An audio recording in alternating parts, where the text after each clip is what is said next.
The Australian Financial Review. Right or wrong, it's how you learn from decision-making that counts. We've made lots of wrong decisions along the way, but every wrong decision we make is an asset to our business because we look at it and we go, all right, we made the wrong decision. Why did we make the wrong decision? What should have we done differently? Let's make sure we never do that again.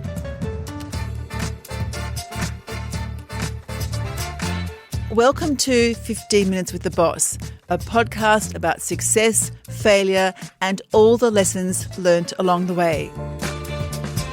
I'm your host, Sally Patton, and my guest today is Ruslan Kogan, the Chief Executive and founder of Kogan.com, an online retailer that specialises in consumer electronics and appliances and is valued at around $400 million.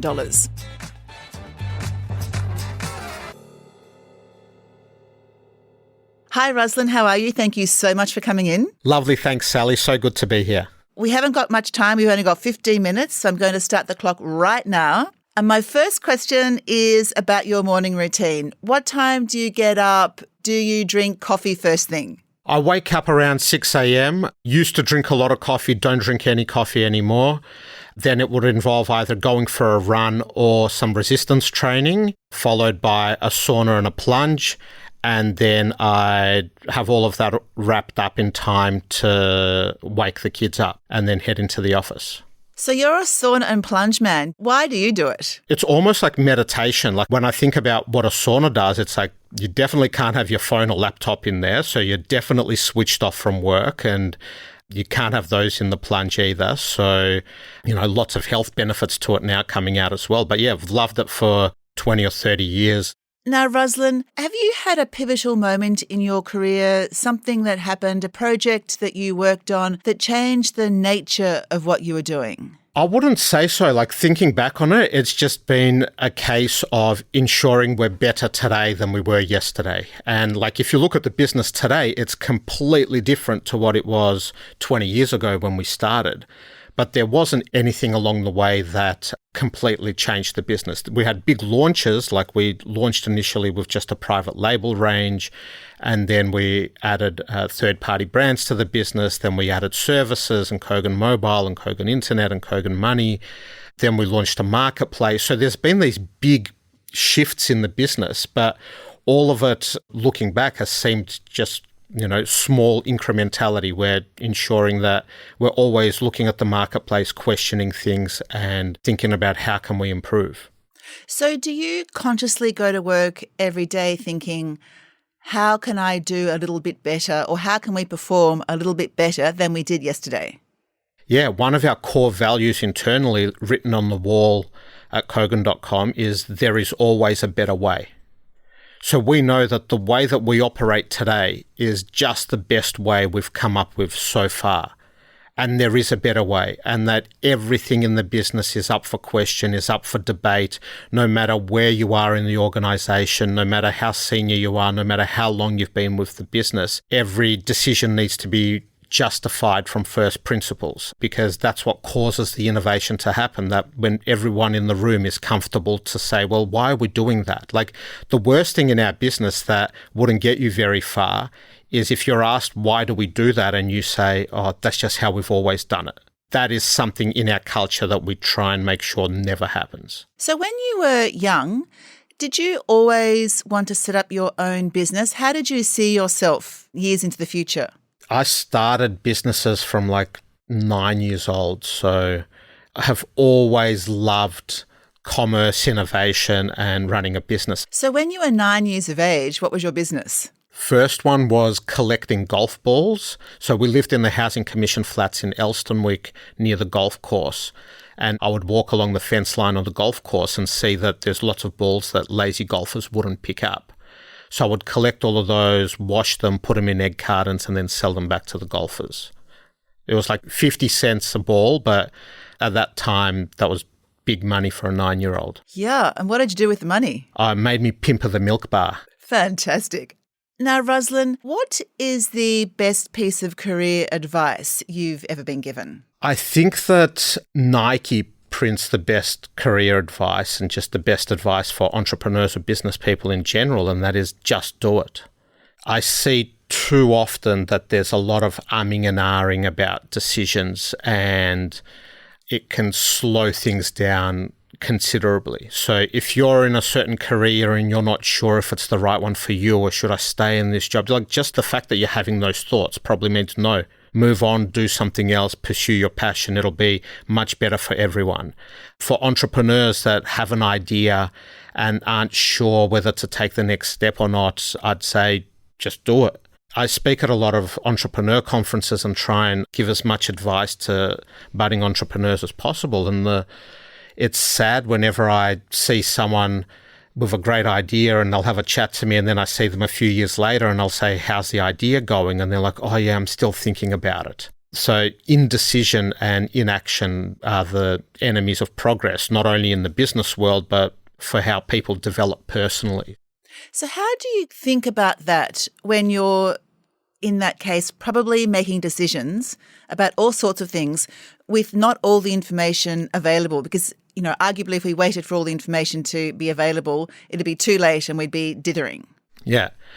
Perfection can be the enemy of progress. So in a business environment, the way that plans out for us is that obviously we want information to make decisions. And we want as much good information as possible. But, you could probably get 95% of the information in a few hours or a few days, and then the other 5% could take months. So our approach to that wouldn't be to wait months to make a decision and to hold meetings and have committees and discussions and all of that along the way. We have a track record of making good decisions. So we'll go, based on what is available to us, what is the reward versus the risk? Like obviously, if the risk of making the wrong decision is existential, yeah, you'd wait for the last 5% of the information. If the risk of making the wrong decision is not that big, but the prize is huge, you go, look, we have to act quickly here and let's make the right decision, and then have an environment where we evaluate all of our decisions and we know we're going to get some wrong. But every wrong decision we make is an asset to our business, because we look at it and we go, all right, we made the wrong decision. Why did we make the wrong decision? What should have we done differently? Let's make sure we never do that again. And then it means every decision in the future is the beneficiary of that wrong decision. So use every mistake as an additional asset that your business now has. And I'm just interested, looking back over your career, has there been a particular personal or professional relationship that has really boosted you? I'd say all in all, it would be my parents, like that relationship, and they knew nothing about business, but they've been the most inspirational business leaders for me. We were born in Belarus, the former USSR. And seeing them go through immigration, arrive in Australia with $90 in their pocket, dropping everything they had, working their butt off to create a better opportunity for their kids, working 3 to 4 jobs each, studying English at the same time. And that risk-taking coupled with sheer work ethic and determination, I think is exactly what every business and business leader needs. And it also, I guess, explains that when you look at lists of successful business people and entrepreneurs, why immigration is often a precursor, because it's a very highly pre-selected group of people that are willing to take those risks and work that hard and make the adjustments and travel into the unknown. So yeah, I work with a lot of great people, but they'd be the most inspiring. Ruslan, stay where you are. We are going to take a short break. And when we come back, you pick the questions. I'll see you soon.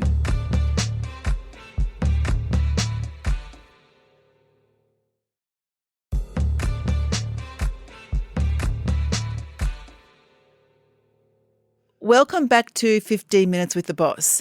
I'm here with Ruslan Kogan, the Chief Executive and founder of Kogan.com.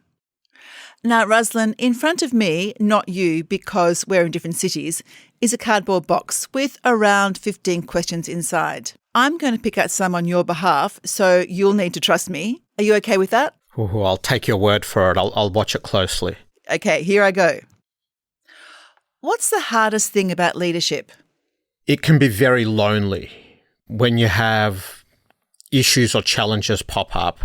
Firstly, very often it can be confidential matters and commercially sensitive, so you can't really discuss it with anyone. The positive is it's obviously very rewarding, and you get to have a huge impact on a lot of change in your organisation and get your organisation to do a lot of great things, but also impact millions of customers, like in our case, and provide better value for them. But the downside is obviously, it can be lonely. Interesting. But no, look, I don't expect anyone to shed any tears for me, but I enjoy the challenge. Can you tell me about a time when you failed at something? How did you recover and what did you learn? There'd be way too many to list. Like we fail at lots of things all the time. Our approach is move really fast, make decisions quickly, see what works and iterate from there, make it better, and be really brutally honest with yourselves and acknowledge the failures. So we've launched heaps of products that hadn't worked. We've launched heaps of features that hadn't worked. We've made lots of wrong decisions along the way. The important thing, I think, is keep using that as an asset. Like, make the wrong decision, be brutally honest. So the worst that I see happen very often is there'll be a business that makes the wrong decision or the wrong move, and then they try and double down on it and try and justify it and try and explain why it wasn't wrong. And it just leads to a lot of bad things and a lot of wastage. It's far better to just go, oh, whoops, we made the wrong decision there. Here's what we can learn from it. Let's not make that again. Close that, move on. Can you give me an example of, say, one product where it didn't work? Why did you launch the product? What was the product? And what happened? In COVID, we did incredibly well as a business. There was obviously heightened demand and there was a lot of stimulus in the economy, so people were spending, and we thought that trend would continue because all the talk was this pandemic's going to go on for years and years and years. So we really ordered up a lot of inventory. And then the vaccine came out a few months later, things started to open up, and we had a massive backlog at the docks of containers we literally couldn't even fit in the warehouse and had to pay penalty charges. And it was almost an existential mistake because we were in a lot of trouble as a business. But we got through it. It cost us a lot of money. It took us 2 years to get through the mess of all the additional inventory that we had ordered. But we had learnt a lot from it and implemented a lot of systems and processes around inventory. We launched a marketplace, which is a capital light, non-inventory business model, and really concentrated on that for a period. So it made us a way better and way stronger business having gone through that experience. But in the midst of that experience, it was not good at all. It was, like I said, it was nearly existential. Now, Ruslan, in your experience, what is the best way to get a promotion? So at Kogan, we have a system whereby anyone can ask for a promotion or a pay rise at any time, but they've just got to lay out the argument for it and show, well, here's what I've done, here's the value that it's delivered, here's the decisions that I've made, here's the innovations that I've come up with. Try and quantify the value that they're delivering to an organization. And the equation becomes very simple for management. It's, does the person generate on a fully costed basis more value than what they're asking for in remuneration? So if you're a top performer and you can prove what you're contributing to the business, you will rise very quickly. Like, we've had people start in the call center and within a few years rise to senior management positions and doubling or tripling their salary in that time.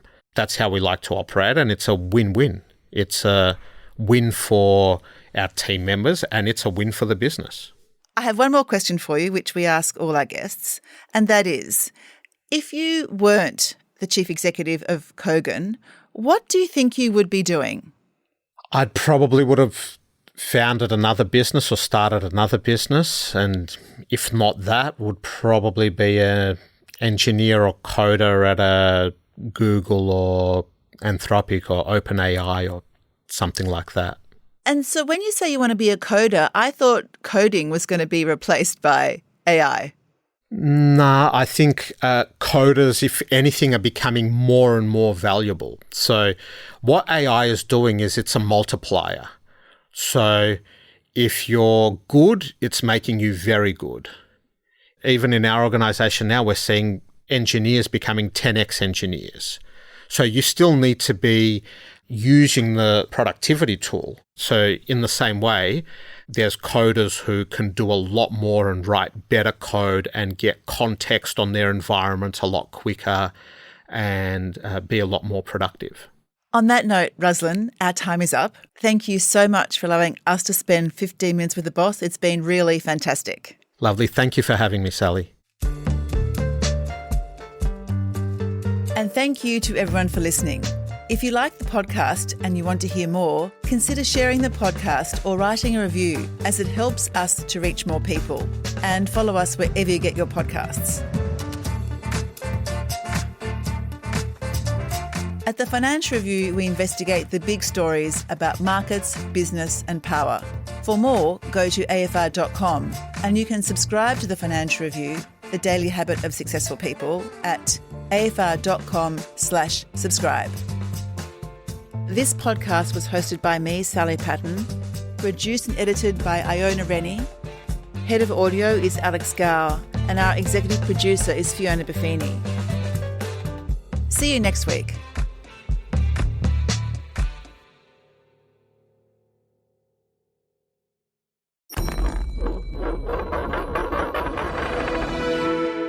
The Australian Financial Review.